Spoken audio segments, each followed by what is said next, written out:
All right, Oh so no, here it comes. Oh, there's sprite scaling. Did you just see that? There was sprite scaling. unbelievable. So here we are. You will Yeah. see that I have it on the higher difficulty. Oh, Um, yeah, basically, this is like what if Defender was made by somebody really bad at making video games. I don't know the lore, but I do believe what is happening is that Mom has made a big pitcher or perhaps even punch bowl of Kool-Aid for little Johnny's seventh, we'll say, birthday party. And it has attracted a swarm of Thirsties who are here and sucking up all of the Kool-Aid to ruin the party. So the Kool-Aid man has come to stop the Thirsties. So that's why you have these lines coming down. And I got the power up. And I won. I don't know how many Thirsties you have to stop to win a round. But yeah, I won that round. Next time, Gadget. Yeah, so okay. I mean, yeah, go ahead.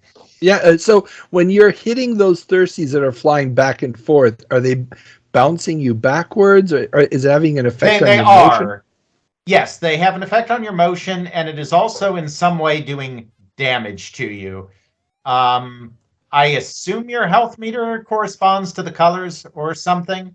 Well, Oh, by the way, yeah. I'm dead here, and at this time, I thought for a second I was still playing it. So I'm being like the 2-year-old that's playing along with Daddy here, by with their own controller. Well, Yeah. because they were bouncing me so much, I thought, do I still have control over this? Is this some kind of alternate mode with the black screen? And I was like, oh no, I'm dead. Gotcha. So enough of that. Little restart.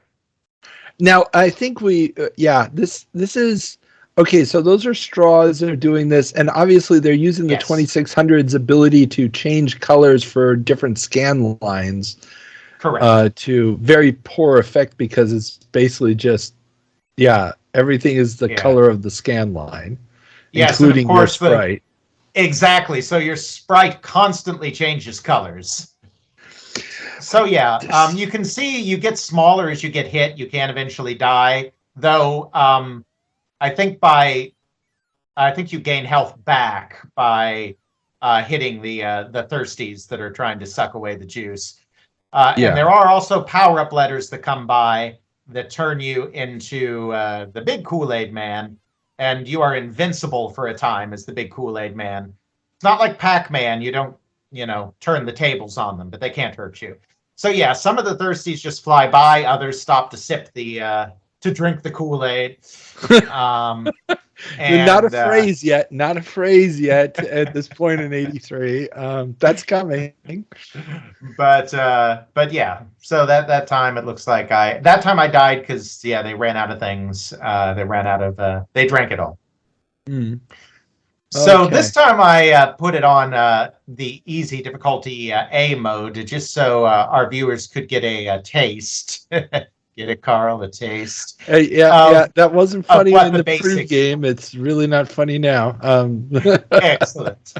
Um, so you could get an idea of what the basic speed is. Carl did instruct me that I need to play this on the higher difficulty because I normally don't mess with that stuff. Thankfully, I did discover as I was looking up stuff about difficulty levels before I started playing the game that there is something very unusual about this game. It is one player, and the Atari 2600 has a difficulty lever for both players, for player one and player two. So you would think that you would set the difficulty using player one, and you would be wrong because they actually decided to use player one as a pause button, Oh, where if you choose difficulty A, it pauses the game, and if you choose difficulty B, it starts the game.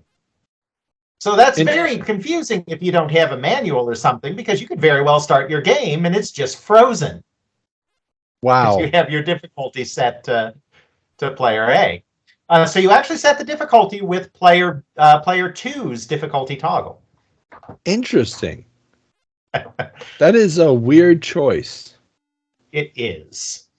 for a very weird game. Yes. Now, Um, yeah. Oh, I was just gonna say, yeah. I mean, you say it's a weird game. I guess they were trying to emulate Defender, essentially, like I said, but it's not a very good Defender. Go on. No, so looking at this now from the historical point of view, because it is an interesting tie-in to a product that at the time would have been extremely well known. I mean, kids of the 80s, we were bombarded with Kool-Aid ads constantly. Yes. This was a very, very well-known character.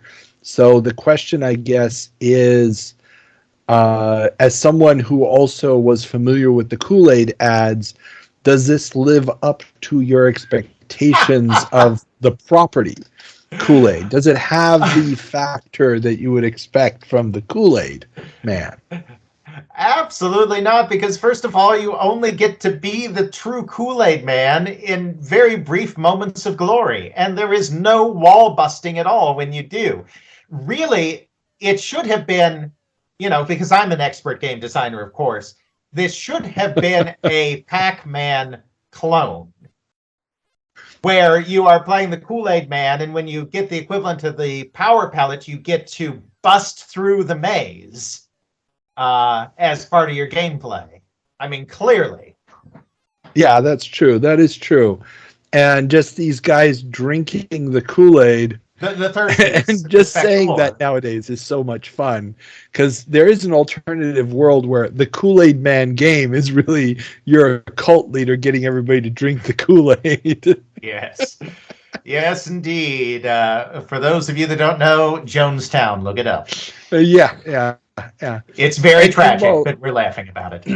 And if you are one of our non-US listeners, we will give an explanation of what Kool-Aid is on the episode, I promise. All right, so there you go. I just the last 15 seconds were just me standing still playing out the string because there was no reason to start another one. We have already plumbed the cough cough depths of this game in under 7 minutes. Are you trying to tell me that the pitcher is empty at this point? That That's come right. 1983, 2600 games may not have the potential to entertain people for too much longer. I think that may be happening, Carl. I think you may be onto something here. Quick, warn Atari. After Battlezone last week and then this one, I mean, we're really starting to see a pattern here, unfortunately. Yes. Okay, then let's get back to the show. Sounds good.